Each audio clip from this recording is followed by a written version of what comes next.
I was all for the experimentation.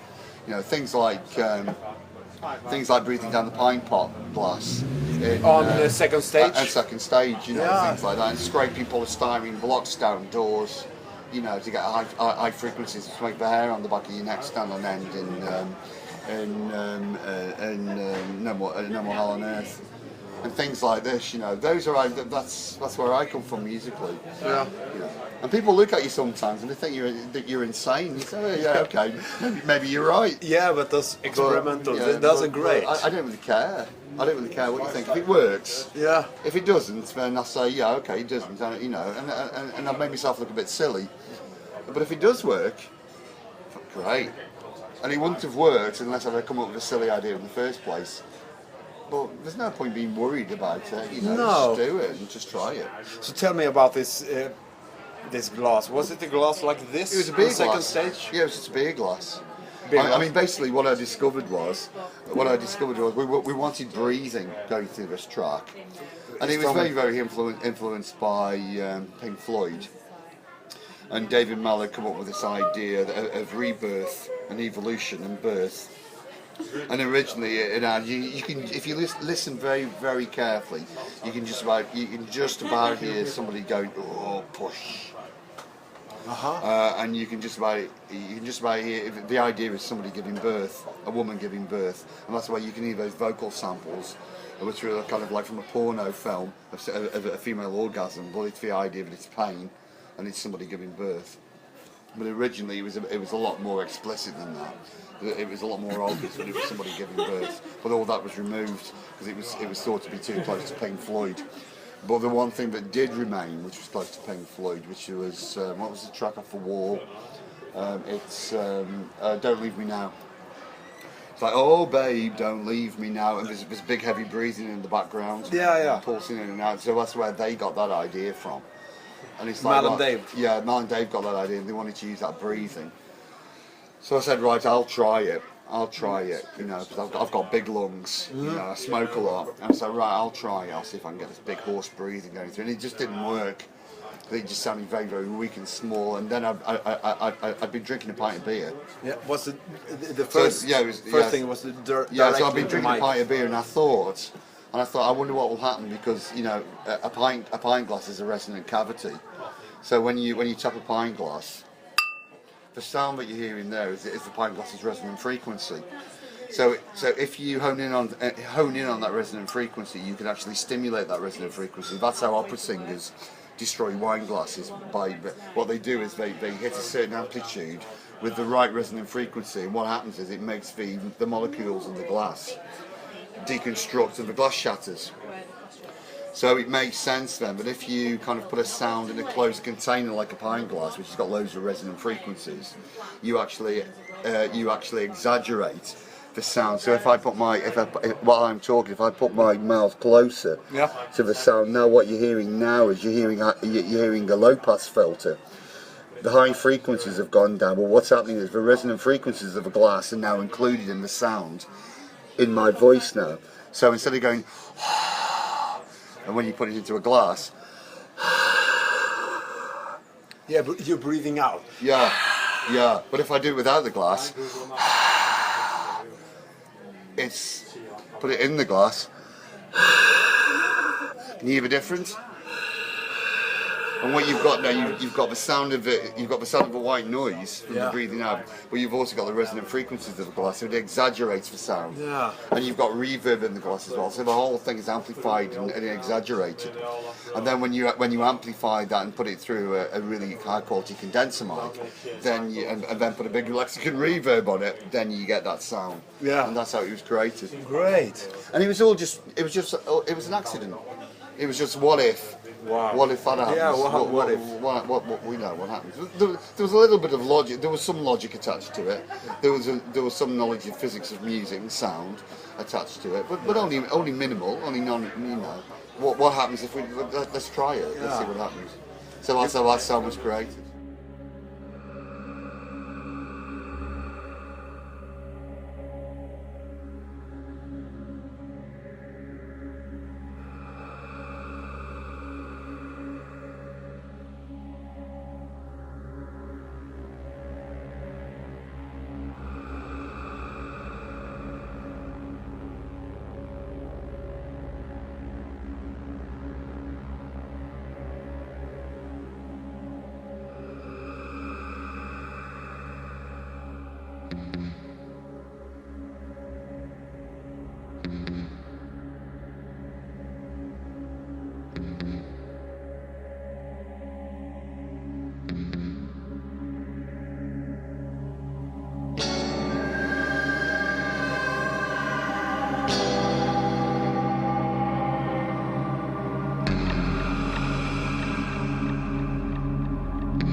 relations within the band, how were they?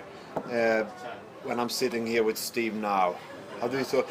Did you have someone in the band that you were more connected to? Dave Hill as a working companion, but was there any other Well, member that you connected to?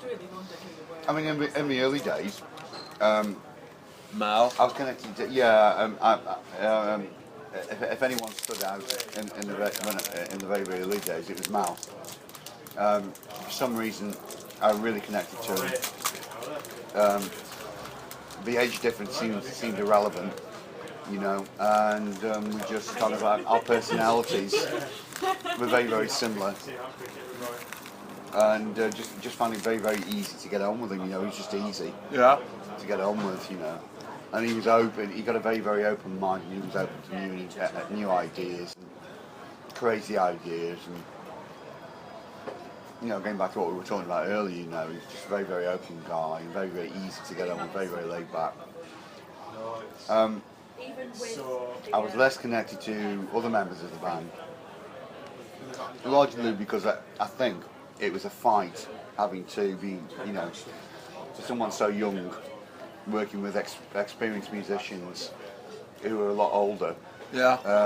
It was a fight to be taken seriously, you know. So a lot of the times I found that I was being patronised and condescended to sometimes, you know. That kind of grated a lot. That kind of annoyed me because I wanted to be taken seriously, you know. I thought I got a lot to give, a lot of ideas. So that was a bit of a battle, having to constantly, you know, I got a bit pissed off constantly having to prove myself all the damn time, you know. So that was quite tricky. So I think, but it must have been difficult for them as well, you know. They'd all known each other for a long time, they'd all worked with each other for a long time. And to have some kid come in, you know, with these crazy ideas, and, you know, if how we can change, and also talking about change as well, which is a difficult one, you know, and talking about new ideas, this, and, you know, we should do this, and then it's like, I suppose the attitude was like, who the hell are you, kind of, you know, who do you think you are? Towards you? Yeah, maybe a little bit. Okay. So there was a little bit of that there, a little bit of resentment set in because of that. But also, I guess, you know, it was, as far as Dave was concerned, as far as Mike was concerned, you know, I also saw them as father figures, you know. Yeah, to you? Yeah. So I also I respected them very, very much, you know, and I also saw them as, you know, quite protective characters. I mean, they were quite protective for me, you know, because I wasn't exactly, at 19, 20 years old, I wasn't exactly an angel, you know. I did a lot of, I was pretty out of control a lot of some of the times. And so they looked after me a lot. And I did see them as kind of like mentors, you know, in many respects. Mentors. A mentor. Oh, would be okay, the yeah. best word. Yeah. Great. And that was fine because I did respect them. But sometimes I felt that I didn't get the respect back. And I think that kind of even after I constantly proved that, you know, this, that, and the other. But Dave, I think Dave was very, very good. He had a lot of faith in me, and both Dave and Mal allowed me the space to be creative. They had to rein me in a lot of the time, you know.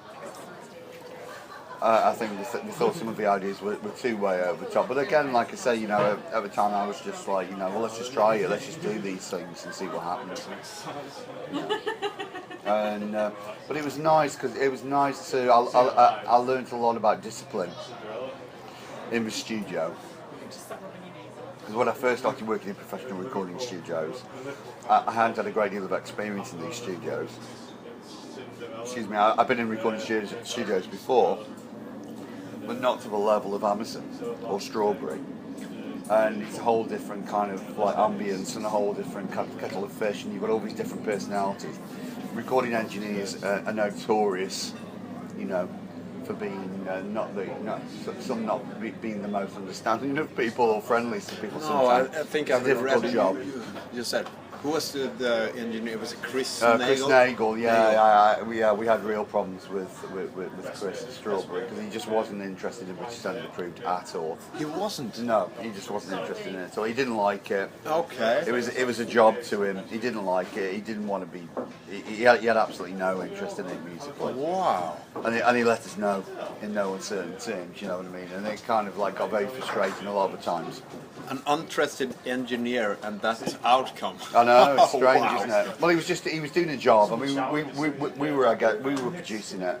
He was recording it. But then when we went to Amazon and we worked with Keith, he was great. You know what I mean? He kind of like he saw the potential of the stuff that we were doing. You know, and it was a challenge to mix, and he really enjoyed working with us. And we had some fallouts on occasion, but most of it was all about creativity, and it was all constructive, and it was good.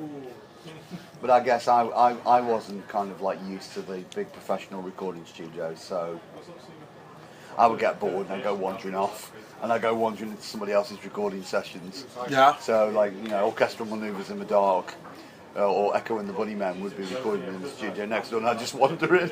Wow. I just wander in. We're in the Yeah. studio next to you. Yeah, so I just wander into the session and just sit down and say, "Hi guys, what you doing?" which is like a major no-no. You just don't do it. But you know, I didn't know that. No. So I was just like, you know, I'm a musician, you're a musician, and I'm interested in you. Yeah. You know, so I just wander in, and you know, and they Naturally. were like, who the fuck are you? Kind of, you know. So I just, you know, I just have this kind of like freedom of expression and freedom of movement and thought, and just did all these daft things really. So I suppose I kind of learned restraint through working with the older members of the band, progressively through the Demon albums. You know, I learned how to kind of conduct myself a lot better in a professional environment, and I learned also like the engineering side and production side through all that from working with those guys. So yeah, there was a lot of positive things to be bought from it, but it was a struggle. It was a struggle to be taken seriously for many years. And I got on with Mal more, I think, because he understood. I think he understood that, and I think he understood where I was coming from. He could kind of see life from my perspective, and not just his own. He kind of retained that that knowledge of what it was like to be 19. Yeah. Whereas maybe some of the other members of the band had forgotten. You know, they'd forgotten what it was like to be 19, 20 years old in this environment. I was just like picked up, thrown into this deep end, you know, in this environment. Maybe they were a little bit younger. He was the oldest man. Yeah. So yeah. But as the years progressed, you know, I kind of, you know, and I became more confident in what I was doing within the band. I guess then I was more confident in seriously speaking out about what I thought, my opinion, and I was able to kind of like, you know, argue that opinion well, you know, and I suppose that kind of like was seen as being kind of like a bit of a threat to some members of the band, you know. Particularly when you know, when we got into the songwriting partnership with Dave. Yeah. I think perhaps Dave's kind of like saw us. He was like, oh well, hold on a minute, you know, this guy's kind of coming in. He's kind of like, it's my band. Kind of, yeah, that kind of ego kind of thing going on, you know. Because I had a big ego, big strong ego. Dave did. So there was a clash there. There was a very, very competitive edge between the two of us. I mean, we would certainly try to outdo each other songwriting-wise. We would certainly, definitely try to do that. So he saw you at first as a rival. It was not. Yeah, maybe it's easy to come in after Mal. Yeah, maybe. And then of course you've got the ghost of Mal there all the time, you know. Yeah. Maybe. And that's very, very strong. And I'm trying to kind of like follow in this guy's footsteps, and it's like, well, that's impossible. Yeah, I'm not he Mal. was great. Yeah. He was. Yeah. That was really great. Yeah. Yeah. And it's like, well, I'm not Mal. I'm somebody else. I'm a different person. Yeah. So that was quite. It was quite tricky. Quite tricky.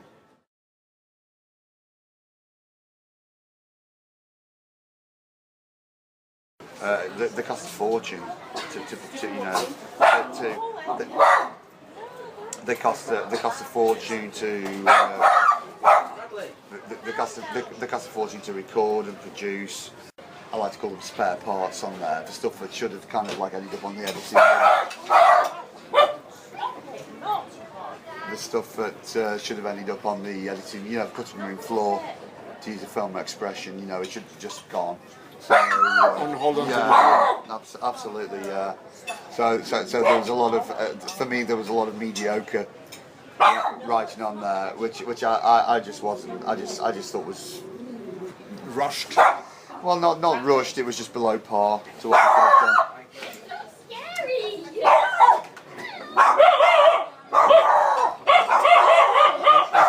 Here.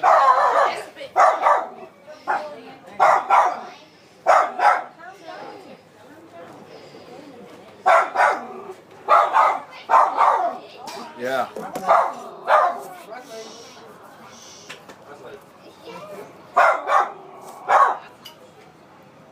Yeah, okay.